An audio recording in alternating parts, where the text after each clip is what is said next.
Et bonjour les amis, aujourd'hui nous allons aborder un fichier de Megan 3RS, donc nous allons faire le tour d'ensemble des différentes tables qui nous sont proposées, et pour cela nous allons utiliser le logiciel ECM Titanium.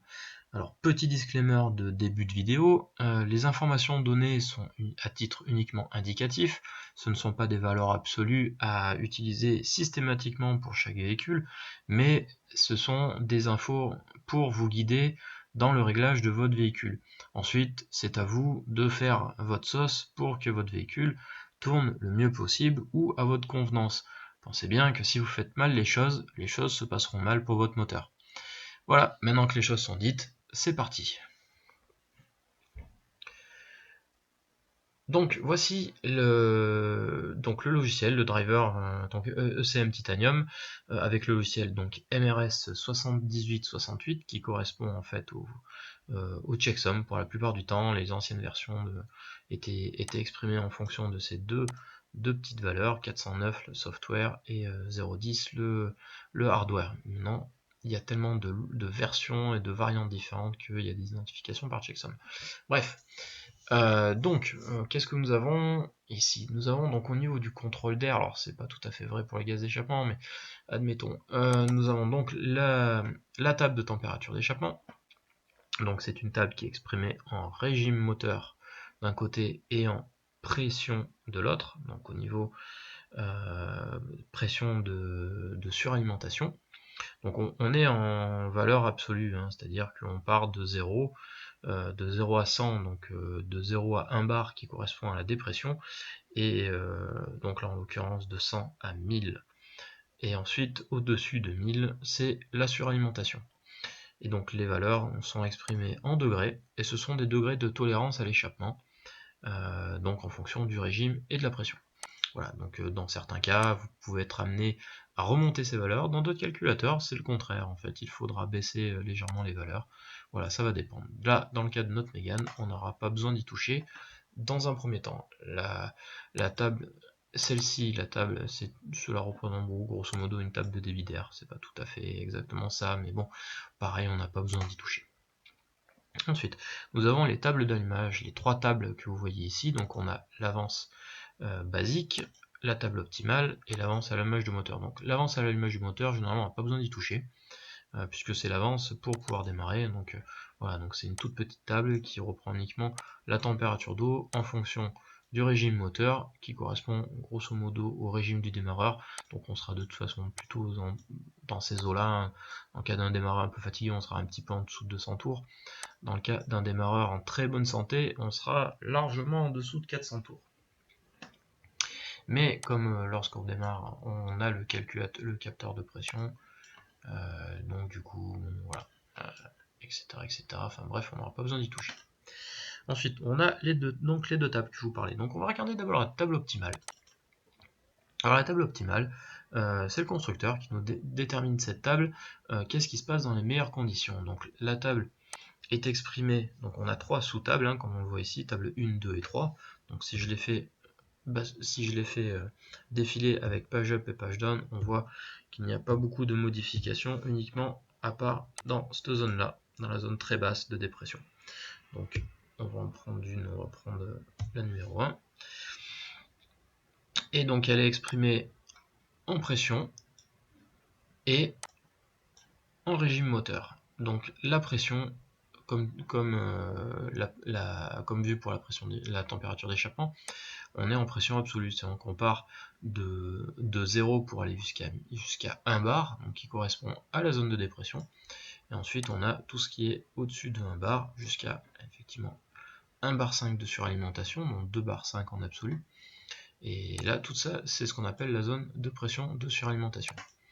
Donc au niveau des valeurs que l'on peut voir, on a des valeurs assez élevées pour les zones de pression, etc. Si on regarde par contre l'avance à l'allumage basique, donc c'est la table minimum, c'est celle qu'on va devoir toucher, on voit qu'elle est exprimée exactement avec les mêmes valeurs d'un côté, donc le régime moteur, et de l'autre côté la pression. Par contre, si vous faites bien attention, les valeurs sont beaucoup plus basses. Donc en l'occurrence, nous, si on veut toucher, alors vous pouvez, hein, vous avez une petite marge par rapport à ce que fait le constructeur. Maintenant, c'est à vous de voir avec capteur de cliquetis, etc. ce qui se passe. Mais vous pouvez notamment aller retoucher ces tables-là. Par exemple, si vous voulez un peu de lissage, parce que vous allez voir, ça fait des courbes un petit peu bizarres dans certains cas. Voilà, notamment là, on a l'avance à l'allumage sur cette zone qui monte ici jusqu'ici, et ensuite on a une perte à ce niveau-là. Alors pour quelle raison? Parce qu'en fait, là, lorsqu'on passe sur cette zone-là, c'est une zone donc qui est à mi-chemin entre la dépression, la pression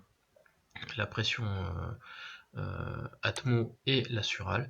Et bien en fait, on se sert de cette petite zone pour s'aider. Donc le constructeur a mis un peu d'avance qui monte et ensuite on calme, puisque lorsqu'on se retrouve dans cette zone-là, on n'est pas forcément en train de chercher une grosse accélération.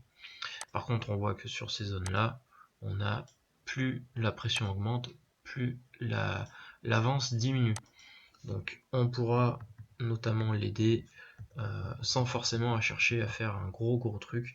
Vous allez pouvoir un peu modifier notamment ces zones-là. Alors pour quelle raison on va faire ça? Tout simplement pour venir combler un peu les trous qui sont dus alors soit par une reprise de boost, soit par différents paramètres, richesse un peu plus basse, etc. Mais voilà, on va chercher à venir lisser pour avoir la courbe la plus belle possible, un peu comme on modifierait un moteur Atmo en fin de compte, puisqu'au final, si on regarde l'avance à l'image monte avec le régime moteur, donc même si la pression reste élevée. Donc voilà, on peut venir combler ici, donc en jouant avec page up et page down, pour venir combler. Alors c'est pas forcément des valeurs extrêmement élevées, vous pouvez tout à fait, vous pouvez aussi tout à fait prendre une zone complète. Voilà, on va pas aller chercher en dessous de demi-tour en dépression, ça n'a aucun intérêt. Mais par contre, voilà, si on cherche à accélérer un peu et gratter un peu de couple, voilà, on peut prendre cette zone complète, venir faire une petite interpolation. Donc on va faire une interpolation en degrés. Et on va venir donc modifier donc là ici la zone à 17 degrés, ici 7 degrés, même pas 7 degrés, pardon, on est à 0,75 degrés, donc moins d'un degré d'avance, et on va venir y coller un peu d'avance pour donner du couple. Alors pareil, hein, vous faites quelque chose de progressif, hein, faites pas du plus 5 du début à la fin, ça n'a aucun intérêt. C'est en plus surtout que ça va vous générer un comportement parfois un peu chaotique, parce que vous allez faire un bond de 5 degrés d'avance, vous étiez à 19, vous allez vous retrouver à 22 degrés, ça va se ressentir au niveau de l'accélération, donc essayez de faire quelque chose de progressif. Donc là on a 19 et 17, on va pouvoir mettre 1 degré ici. Ici, moins d'un degré, carrément on peut y aller, on peut mettre 4 degrés, ça n'a pas vraiment de risque. Et puis ensuite, dans les tours, on va peut-être lui donner 1, 2 degrés, on va partir de 2 degrés. Je ne vais pas toucher à la zone qui est ici, donc la zone qui se trouve là, puisque comme je vous l'ai dit, c'est une zone où on ne cherche pas forcément à accélérer, donc on n'a pas forcément besoin d'y toucher, et donc on va valider notre interpolation. Donc si on passe en valeur plutôt qu'en pourcentage au niveau des incréments, donc on voit qu'on a quelque chose de très progressif qui s'est fait. Et ensuite, si on regarde nos courbes, donc les courbes qui sont là, voilà, on voit qu'on a quelque chose d'un peu plus amélioré. Donc pareil, on va, histoire de ne pas avoir un trop gros, alors ça on a fait exprès de faire comme ça, mais voilà, vous pouvez, hop, sans, voilà, j'y suis allé un peu trop franco, voilà. Donc on va améliorer un peu l'avance pour avoir quelque chose de lissé le mieux possible. Alors plus vous allez prendre du temps à lisser vos tables, et meilleur sera le résultat, bien évidemment. Hein. Donc voilà, plus on passe du temps, plus on est propre. Voilà. Donc là, je le fais un peu vite pour que vous puissiez voir. Là, vous voyez par ici ce petit trou là qui me plaît pas, je vais venir le combler. Voilà. Soyez toujours raisonnable avec l'avance. Vous pouvez en mettre, on a toujours de la marge pour en mettre, hein, mais soyez raisonnable. Voilà. Parfois, il vaut même parfois mettre un peu d'avance et un peu moins de boost, parce qu'on arrive quand même mieux à contrôler notre couple en jouant sur l'avance à l'allumage. Donc on va valider notre modification et passer ensuite aux tables de couple. Alors, le limiteur de couple. Il faut bien comprendre que c'est votre limiteur le plus bas qui va définir la valeur la plus basse de votre couple. Vous pouvez avoir toutes vos tables à 600 newtons. Si vous en avez une à 400, ce sera votre limiteur à 400 qui fera tout le reste qui va driver en fait toutes les autres tables que vous avez. Donc qu'est-ce qu'on a ici? Donc ici on a une table qui nous indique 368 Nm à 3600 tours. Et sur cette table là, donc elle, on n'a pas spécialement besoin d'y toucher, donc c'est une table de limiteur de couple en fonction de la pression barométrique, mais en réalité elle n'a pas tellement d'incidence. Vous verrez plus tard au niveau des courbes, vous pouvez les modifier, vous pouvez voir ce que ça donne. Essayez dans un premier temps toujours de modifier le moins de tables possible, parce que dans certains cas, certaines tables vont avoir exactement l'effet inverse de ce que vous allez donner. Ce sont des tables de référentiel. Si vous les touchez, que vous dites par exemple voilà je veux 400 Nm sur cette zone là, et bien votre calculateur en fait il peut interpréter la valeur comme étant bon ben lorsque je suis à 2000 tours et 800 grammes de pression, et bien je suis à 400 Nm, et résultat vous n'êtes pas du tout à 400 Nm. Puisque les 130 newtons les 30 ou 40 newtons que vous allez rajouter, ben en réalité vous n'allez pas les avoir en restitué. Donc voilà, commencez par faire un minimum de tables modifiées et voir ce que ça donne. Ensuite, vous modifiez. Si vous n'avez pas le ressenti que vous souhaitez, ou si vous n'avez pas le résultat que vous souhaitez, modifiez d'autres tables pour voir ce que ça donne. Donc celle-ci, on n'y touchera pas. Ensuite, on a notre deuxième table ici qui est plus importante, avec plus de couples. Alors, les Mégane RS sont équipés de deux modes. Vous avez le mode sport et le mode normal. En réalité, c'est on verra un petit peu plus tard dans cette vidéo. C'est défini par votre table de demande de couple au niveau de la pédale. Vous n'avez pas deux modes sport, en fait, vous n'avez pas réellement deux modes complets. Comme vous avez vu, on a modifié qu'une table d'avance à l'allumage, vous allez voir qu'on n'a qu'une seule table de richesse, et on a par contre plusieurs tables de demande de couple et de limiteur de couple. Donc là en l'occurrence c'est le mode sport, puisqu'on a le couple le plus élevé, et sur celle-ci c'est le mode normal avec du couple un peu plus bas.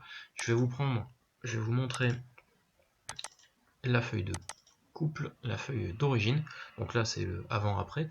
Donc si on regarde bien, en mode sport on avait 396 Nm à 3200 tours, donc on les a en pic vers là, ici, avec un petit rebond vers là à 4500 tours.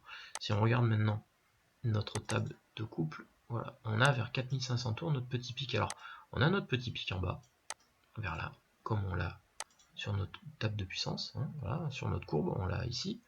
Et on retrouve ensuite notre petite vague là. Donc on va mettre les valeurs, vous allez voir, ça va peut-être un peu mieux vous parler.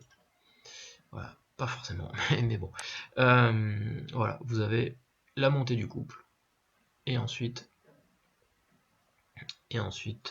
pourquoi j'ai 19 000? C'est pas bon, mes valeurs sont mal interprétées. Voilà, on ne voit pas, il y a un petit bug sur l'interprétation de la table. On a bien notre couple en haut. Par contre, ici, on a notre départ qui correspond pas, puisqu'on n'est pas à 19 000 tours, on a notre table qui est mal interprétée. Bon, c'est pas très grave, ça nous montre un peu la forme de... rapidement la première vague, ensuite la petite régule, et ensuite la nouvelle vague, que l'on voit à peu près ici. Donc la montée en coupe, la régulation, et la vague à nouveau qui repart. Et ensuite la baisse jusqu'à la fin. Hop. Donc là, ce qu'on va faire. Donc les tables de couple, alors ce sont des limiteurs de couple. Vous pouvez garder quelque chose de progressif. Ça va être vraiment votre valeur maximale qu'on va mettre ici.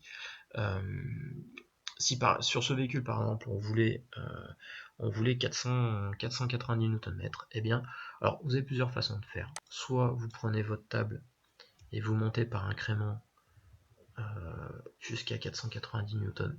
Voilà, ça vous fait un delta exactement pareil. Donc vous gardez exactement votre même profil de courbe que l'origine.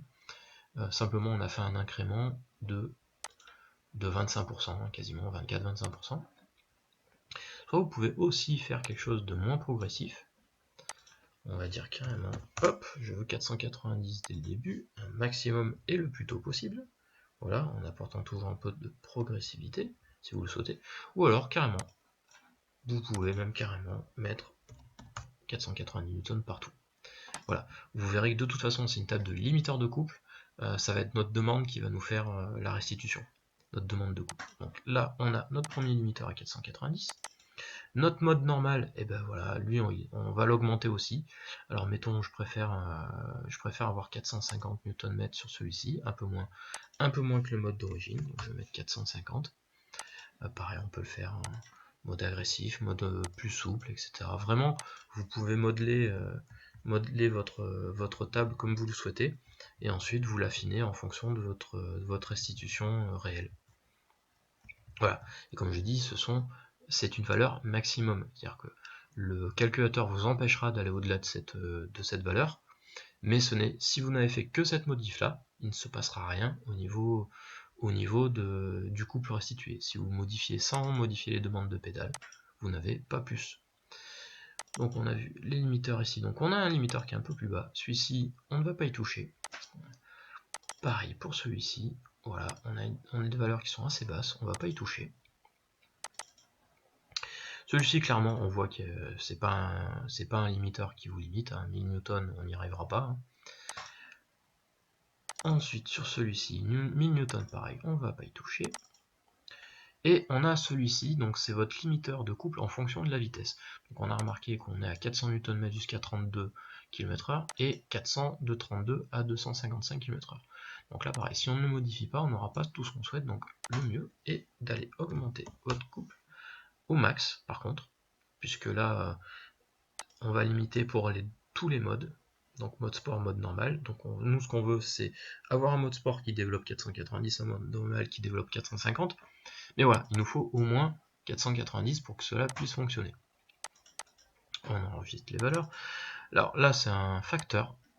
En l'occurrence, on n'a pas spécialement besoin d'y toucher. C'est un facteur qui est un facteur limitant, donc c'est des valeurs A1, on n'a pas de modification du couple. Ensuite, après C07, on va réduire. Là, vous verrez, c'est à vous. En fait, en fonction des fichiers, vous avez besoin ou pas toucher à ce véhicule, à cette table. En l'occurrence, c'est assez peu le cas d'avoir besoin d'y toucher sur Mégane RS. Pareil, là, on a une espèce de mode qu'on ne touchera pas. Celui-ci, on ne touchera pas non plus. Et enfin celui-ci, on n'y touchera pas non plus. Est-ce que ce sont des modes dégradés? Je ne sais pas. C'est à voir, il faut essayer pour voir, mais en tout cas, pour une augmentation de performance, on n'a pas spécialement besoin d'y toucher. Et là, on en vient ensuite à notre demande de couple. Alors, la demande de couple, là, on va avoir les deux tables. Donc vous voyez qu'on a celle-ci qui a 394 Newton, qui redescend, et on a là une autre table qui est beaucoup plus agressive. On a toujours 394, par contre, on a un couple qui est maintenu beaucoup plus longtemps. Donc là, et si vous regardez un peu plus bas, là on a une demande de couple qui est plus élevée plus tôt. Donc là typiquement on a les deux tables, mode normal et mode sport. Donc pour les modifier, pareil, il n'y a pas de façon absolue de modifier ces deux tables. Si vous voulez vous contenter de ne toucher qu'à la pleine charge parce que ça vous convient, et ben vous pouvez l'augmenter. Alors pareil, vous pouvez aller soit en pourcentage. Donc on va remettre comme on avait fait de l'autre côté, hop, un petit pourcentage de plus 25, puisque c'est à peu près ce que ça nous donnait, voilà, plus 25. Donc là on a nos 490 Newton. Et on peut l'appliquer à nos deux tables, donc on va le faire, appliquer en pourcentage. Hop. Donc là on retrouve nos deux tables modifiées avec d'un côté la table mode sport plus agressive et plus de couple plus tard, et la table de mode normal. À savoir qu'elle est limitée à 450, donc même si la demande est à 490, on restera à 450. Ça, c'est une première façon de modifier. Vous pouvez également faire quelque chose de plus progressif. Si vous voulez avoir un peu plus de répondants plus bas, mettons, on va toucher à partir de 2000 tours et 56% de pédale, or touchez pas trop bas. Si vous prenez les tables entières comme ça, ça va avoir une incidence sur votre ralenti, donc la voiture aura tendance ou à vouloir accélérer un peu toute seule, ou à yoyoter, donc n'y touchez pas, parce que ça reste quand même de la demande. Même si c'est pas exactement la table qui gère l'ouverture du papillon, il y a quand même des incidences. Donc ne faites pas trop tôt, trop tard. À moins que vous voyez un truc hyper agressif en partant très bas, je vous conseille de plutôt rester raisonnable. Vous touchez à partir de 1984 tours à 68%, c'est pas mal. Et là, pareil, vous faites une interpolation, vous faites un truc propre. Donc on va le faire en pourcentage, mettons, on va mettre 5% en bas. Et bon, là on a déjà touché de 25, mais on pourrait rajouter 10% ou 25. Voilà, 25 si vous voulez faire un 5-25. Voilà, vous avez différentes façons de faire. Voilà, on va l'appliquer. Alors évidemment, là c'est la folie, on a 600 newtons. Mais c'est pas très grave. Voilà, c'est pour vous montrer un exemple, voilà comment ça se passe. Donc si on traduit en graphique, vous verrez que on a un pic, voilà, qui la rend vraiment agressive si on fait comme ça. Et surtout, vous voyez, malgré qu'on ait mis que 5%, voilà, ça part bien, puis quand on arrive dans la zone, là d'un coup ça accélère. Alors ça c'est le genre de choses, vous le ressentez directement à la pédale, hein. Enfin vous le ressentez à l'accélération, elle va se mettre d'un coup accélérée, c'est pas forcément super agréable. Donc gardez de la progressivité, c'est important. Hop, donc là on va pas enregistrer, on va annuler ces modifications là, et on va garder que les modifications précédentes. Et ensuite, donc là on a nos deux autres demandes de couple qui correspondent en fait aux mêmes tables, le mode normal, le mode sport. Alors en l'occurrence là pour le coup elles auraient pu être toutes les quatre chevauchées et faire les modifs, là elles le sont pas. Donc là par contre ce qu'on fait, on applique exactement les mêmes modifs que l'on a fait sur nos deux autres tables. Donc on a mis un petit 24%, hop, j'y suis un peu trop, hop, voilà, on va peut-être pas tomber exactement, mais bon, allez, admettons, on va le refaire comme ça avec 1%, tac, voilà, 24,47, on est bon, on a notre table de demande de couple, et la seconde qu'il faut modifier, pareil, on va faire de la même manière, en pourcent, on va passer un incrément, hop, et on rajoute nos 24%. Si je regarde nos valeurs, on aura la même chose que sur les autres, et ainsi. Voilà. Voilà. Ensuite, qu'est-ce qu'on a? La demande de couple pour la protection d'embrayage. Alors, là, on a un limiteur de couple pour chaque rapport.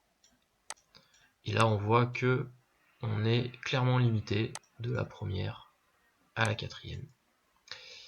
Et ensuite, on a la 5 et la 6. Ou la 7, il n'y en a pas. C'est décidément. La 7, il n'y en a pas. Alors, là, sur cette table, vous pouvez choisir de modifier ou pas les tables. Soit vous voulez garder une première qui est vraiment bridée, et vous n'y touchez pas, et puis on va venir débrider les autres rapports. Donc on peut mettre 500 newtons, on peut mettre 1000 aussi, hein, c'est ce qu'ils ont mis, je veux dire, on peut même s'amuser à mettre 1000 absolument partout. Ça n'a pas vraiment d'importance, ça ne mettra pas notre véhicule en dégradé parce qu'on a 10 000 Nm tolérés. Voilà, on n'aura simplement pas de limiteur de couple pour l'embrayage, ça sera full et point barre. On va valider parce que ça nous convient. Ensuite on a le couple pendant le démarrage, donc là on n'a pas vraiment d'utilité à la modifier. Couple de correction moteur en fonction de la température, par contre on va venir y toucher. Alors non pas que ce soit absolument indispensable, mais parfois vous avez cette sensation que votre véhicule accélère moins parce que vous venez de taper une bourre pendant un quart d'heure, 20 minutes, et donc c'est souvent votre limiteur de température d'air ou de température d'eau qui vous bride. Alors, dans le cas de la température d'eau, c'est assez important de ne pas trop toucher, mais voilà, ça va faire baisser votre couple jusqu'à 90 degrés. On voit qu'on n'a pas de facteur de réduction, et ensuite on commence à baisser. Compte tenu des valeurs données, je pense qu'on est plutôt sur l'étape de température d'eau plutôt de température d'air. En l'occurrence, si on veut que ça ne nous gêne pas, on met un partout et on referme la table et c'est modifié. Pareil, là c'est un facteur, vous voyez, là on n'a pas d'incidence, donc là c'est un facteur de correction de couple en fonction de la pression barométrique, donc c'est pas la pression de suralimentation, on parle vraiment de la pression barométrique, qui correspond en fait à l'altitude, etc. Donc là, on voit que peu importe l'altitude où on est, donc qu'on soit en haute altitude ou pas, on n'a pas de modification du couple. Ok, là on a vu la partie demande de couple, maintenant on va passer à la table de lambda. Alors, vous allez voir que les deux tables, là, 0,9 et celle-ci 0,1, c'est pas vraiment ce qu'on a en pleine charge. Si vous mesurez réellement votre véhicule, vous allez voir qu'une Mégane RS est très riche, on tourne plutôt dans les 10,4, les 10,6, et on va les voir sur cette table là notamment, c'est cette table qui régit tout. Voilà, on voit qu'on a des valeurs de lambda qui sont très basses, en fait très élevées, puisque 1 correspond à 14,7 de rapport volumétrique, enfin de ratio, de richesse, et plus la valeur ici est basse, plus la richesse est élevée. Donc vous avez la possibilité soit de le laisser comme ça mais vous restez riche, ou de pouvoir modifier selon votre bon vouloir. Donc c'est une large bande, donc la valeur que vous allez mettre va correspondre à la valeur que vous allez avoir en restitué sur le banc. Si vous voulez une valeur qui reste aux alentours de 11, 5, 12, voilà, vous pouvez appauvrir votre mélange pour mettre à 0,80 de lambda, etc. Voilà, tout ce qui est tout ce qui est en dessous de 0,80, bah, vous le validez. Voilà, vous pouvez mettre 0,80. Là encore, voilà, si vous faites de la piste, vous n'êtes pas obligé d'y toucher, il vaut mieux garder un peu de richesse. Alors, ça ne vous fera pas perdre beaucoup en performance. Par contre, en termes de température d'échappement, vous allez rester sur quelque chose de bas. Voilà, ça va. La richesse, principalement, c'est ça. Hein. Que vous soyez à 11 ou 11,5 en termes de performance, il n'y a quasiment pas d'écart, c'est même quasiment nul. Par contre, en termes de température d'échappement, vous pouvez avoir facilement 50, 60, 70 degrés d'écart. Et c'est important de garder une température de GT la plus faible possible, tout simplement pour éviter du cliquetis. Voilà. Et vous voyez également sur cette table que sur la zone de dépression, très basse, on a un enrichissement. Alors, tout simplement, c'est le fameux plop plop plop qu'on entend à la décélération sur les méganes. C'est ici. Quand vous lâchez les gaz, en fait, votre capteur, vous allez ponctuellement venir taper là, ces valeurs, et ensuite vous allez repartir quand votre papillon va commencer à se refermer. Vous allez commencer à reprendre un peu de pression, enfin remonter sur votre dépression. Mais pendant ce petit laps de temps, voilà, on tend, vous avez votre injection qui se fait à décélération, et ça fait plop plop. Alors si vous voulez l'éliminer complètement, vous mettez tout à 1, donc vous avez un ratio de 14,7. Si par contre vous voulez le conserver, vous laissez tel quel. Et si vous voulez l'amplifier, voire même faire des flammes, vous allez pouvoir jouer un peu sur ça. Je vous le déconseille, c'est pas très bon.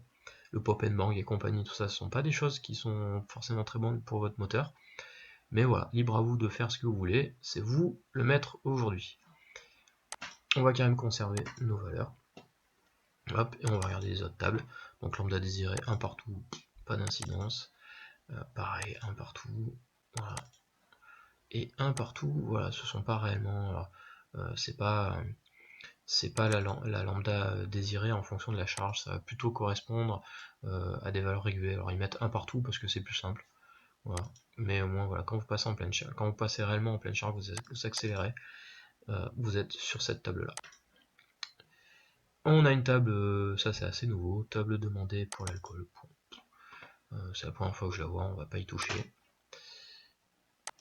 Celle-ci, voilà, celle-ci, alors on a du 0,6, alors clairement on n'est pas sur une bonne valeur, hein, on n'a pas, imaginez, là on serait à 11, même pas, on serait à 9 et quelques d'AFR au ralenti, hein, c'est pas possible techniquement. Voilà, et en conversion de la masse relative, ça on va pas y toucher, milligrammes par microseconde par milligramme, c'est plus des valeurs pour les injecteurs, etc. Ensuite, consigne de ralenti, ben, ça porte son nom. Hein, voilà. Si vous avez une petite prépa, que vous voulez garder un peu plus de régime pour éviter de tomber trop bas en pression quand vous êtes au ralenti, pression d'huile, je parle, vous pouvez l'augmenter. Enfin, vous faites ce que vous voulez sur celle-là. Ensuite, on a l'étape de rupteur. Alors, on a les rupteurs en fonction de chaque rapport. Donc, notamment le rupteur au point mort. On voit qu'on a 6005 de partout. Également sur celle-ci, on a une table qui vous limite en fait votre régime moteur en fonction de votre température d'eau. Nous avons celle-ci également, pareil, mais celle-ci pour la température d'huile. On voit que là on est à 6005. Et donc nous ce qu'on veut, si on veut prendre un petit peu plus, ce qu'on va faire, on a envie de prendre 6008. Hop, on va venir coller 6008. Donc pareil, on n'a pas envie d'être embêté par la température d'eau, je suis précautionneux, je ferai attention, on peut mettre 6008 partout. Alors, il y a quand même un intérêt à modifier cette table, notamment pour les personnes qui roulent avec des calorstam qui s'ouvrent beaucoup plus bas. Il y a certains calorstats qui s'ouvrent à 68 degrés, donc vous allez avoir des zones de température d'eau qui se maintiennent là entre 70 et 90, ce qui n'est pas forcément très bon, mais voilà, si vous voulez pas être embêté, vous pouvez abaisser votre température, vous pouvez augmenter votre régime max en fonction de votre température plus bas. Et enfin pareil, pour la température d'huile, hop, on va mettre 6008. On a notre single value ici à 6007, donc en réalité vous voyez qu'elle était au-dessus du rupteur. On va la laisser à 6007, tout simplement parce que c'est une autre valeur, donc elle on peut la laisser comme ça. Ensuite on a un limiteur de Vmax, alors 200 km/h, ces limiteurs là c'est pas votre Vmax, Vmax réel, c'est plutôt celle de votre régulateur de vitesse. Voilà, on a une limiteur à 200. Celui-ci, c'est la reprise. Une fois qu'on a eu la coupure à 200, vous pouvez augmenter. Vous pouvez mettre, si vous voulez pas vous embêter, vous mettez. Qu'est-ce qu'on peut mettre? Est-ce qu'on peut mettre 300? Hop, on va monter 100 km/h, mais on peut pas. Vitesse max 255. Eh ben, on va mettre 255 si c'est notre driver qui nous limite. Hop, on va mettre 255 ici. Et donc, on va avoir certainement la même valeur de l'autre côté. Exactement, on va mettre 255 et on valide. Ensuite, la pression de surhale. Alors, faites toujours attention sur la pression de surhale. Alors, dans le cas d'une Mégane RS, on n'a pas spécialement besoin d'y toucher. Notre limiteur de pression, comme on le voit ici, il est absolument pas limitant, puisque en pression absolue, on est en hectopascal, ce qui nous fait en fait 3 bar 5, enfin 2 bar 5 de suralimentation, au-dessus de la plus la dépression, donc 2 bar 5, je vous le dis clairement, si vous faites ça sur votre moteur et votre turbo d'origine, ça va pas durer bien longtemps. Celle-ci, cette table-là, donc c'est plus pour mesurer la différence de pression, voilà, c'est seuil d'erreur dynamique, voilà, on va pas y toucher. Ensuite, on a une single value, donc là, notre single value, elle est à 1 bar 5. Alors, dans certains cas, vous pouvez être amené effectivement à la modifier un peu, notamment si vous avez un plus gros turbo, vous souhaitez un peu plus de pression. Voilà, c'est votre single, ça va faire une coupure lorsque vous atteignez 1 bar 5, donc on parle bien toujours en pression absolue. Donc on retire 1000 hectopascal, 100 kPa ou 1 bar sur le capteur. Si vraiment vous êtes gêné, que vous avez un petit peu trop modifié et que vous souhaitez plus être gêné par celle-ci, vous allez augmenter alors 2600 ou 2700, etc. Donc ce qui nous fait 1 bar 7 de surhale. Sur un turbo d'origine, c'est déjà bien assez, voire même un peu trop. Hop, limiteur de pression stable, on voit que lui, clairement, il n'est pas là pour nous embêter. Donc pareil, on n'a pas besoin d'y toucher. Et ensuite, on a notre duty cycle. Alors, notre duty cycle, c'est un peu notre pic de pression qu'on souhaiterait avoir. Donc, en réalité, on va pas avoir besoin de toucher à cette table-là. Par contre, on peut être amené à toucher celle-ci, notre duty cycle en fonction du pourcentage. C'est donc le duty cycle qu'on est censé avoir ou souhaiter par rapport à la pression qu'on a. Si vous manquez un peu de pression, c'est-à-dire que vous dites voilà, j'aimerais bien avoir 2 bar 3, enfin 1 bar 3, 1 bar 4 de pression, et qu'en réalité vous avez que 1 bar 2, à part fait tout nouveau modif, vous pouvez venir jouer sur ces facteurs-là. De la même manière qu'on a joué progressivement sur les demandes de coupe, il faut jouer progressivement sur cette table de duty. Ne venez pas coller 40 ou 50% de plus en mode vénère, parce que vous allez avoir tout le temps des coupures. Faites quelque chose de propre, et puis faites des logs. Voilà, c'est important de loguer, on n'y va pas à la louche, je souhaite ça, je souhaite ça. Votre pression va monter, votre duty, alors, je vais vous montrer par rapport à la table. Hop, si on regarde bien la table ici, j'accélère, je commence à accélérer, mon duty wastegate diminue. Pourquoi il diminue sur notre pic? Parce qu'en fait, vous avez votre pression mécanique qui, elle, est au maximum. Donc, la pression de mécanique, c'est le tarage de votre wastegate. Là où vous avez le plus de tarage, enfin, là où votre tarage est le plus élevé, votre duty est le plus bas, forcément. Et ensuite, votre tarage avec le régime, puisque votre pression, la pression d'air que vous avez au niveau de votre turbo, elle se fait en fonction de l'air que va déplacer votre turbo dans votre admission, et c'est le différentiel qu'il y a entre voilà, l'air que va donner votre turbo et l'air qui est capable d'avaler votre moteur. Et ce différentiel, c'est cette pression. Plus votre moteur est gros, plus il va avaler de l'air. Donc si vous mettez un petit turbo, en gros, vous allez avoir du mal à avoir de la pression et votre moteur sera pas forcément bien entraîné. Au contraire, il va être entraîné très bas pour donner beaucoup de pression, mais dans les tours, vous aurez rien du tout parce que votre moteur va vouloir de l'air et votre turbo va pas vouloir en donner. Donc ce que vous pouvez faire, grosso modo, pour vous donner une indication, mettons, on va schématiser, ma pression de turbo, j'accélère, ma pression monte à 1 bar 4, et puis elle va descendre. Elle va descendre avec le régime. Et elle va descendre, descendre, descendre pour finir à un peu moins d'un bar. Malgré que mon duty augmente. Donc là, c'est à vous de faire vos logs et de voir qu'est-ce qui vous convient, qu'est-ce qu'il est nécessaire de faire pour avoir une pression qui monte à 1 bar 4 et qui termine à 1 bar 1 par exemple, si vous voulez 200 grammes de plus. Donc là, c'est vos logs et c'est à vous de faire en fonction de ce que vous voyez. Donc là, si vous voulez, mettons, avec une valeur au hasard, on va dire je veux 10% de plus sur ces valeurs-là, voilà, pour voir ce que ça donne. Et ensuite, vous faites vos accès et vos logs, et vous augmentez progressivement par rapport à ce que vous voulez. On peut la garder comme ça, ce n'est pas très grave. Ensuite, le déphasage de cam. Vous pouvez y toucher ou pas, c'est pas forcément nécessaire. Comme vous remarquez, le déphasage de cam, avec le montant régime, il n'y en a quasiment plus. C'est normal, parce que c'est pas un apport nécessaire dans les tours. En bas, c'est très efficace pour gagner du couple. Dans les tours, ça a plus jouer sur votre sonorité moteur que vraiment vous apporter un petit truc. Pareil, à vous de faire des essais, voyez ce que ça donne, soyez raisonnable. Hein. Vous avez 34 degrés, vous pouvez rester là-dessus, parce que vous voyez que vous avez un peu plus en bas, ça diminue, etc. Donc vous pouvez ne pas y toucher. Dans un premier temps, je vous conseille de ne pas y toucher et de voir simplement ce que ça donne. Allez-y progressivement, de toute façon, vous êtes là pour voir ce que ça donne, pour apprendre comment fonctionne votre calculateur, quelle est l'incidence de quelle table sur votre ensemble, etc. La sonde lambda, alors c'est pas la primaire qu'on va modifier, c'est simplement la secondaire, celle qui est après le catalyseur. Pour la désactiver, simplement on fait à 0. Voilà. On peut le laisser comme ça, parce que dans certains cas, c'est assez rare, mais dans certains cas, les sondes arrière peuvent nous gêner pour notre cartographie. En l'occurrence, la sonde arrière est une sonde classique, la sonde avant est une large bande, donc l'arrière ne va pas vraiment nous servir. Elle va plutôt être là pour contrôler que votre catalyseur est encore bon, et va donner des valeurs, en fait, va indiquer à votre calculateur des valeurs avant et après catalyseur. Et ensuite, on a la partie launch control qui a été rajoutée.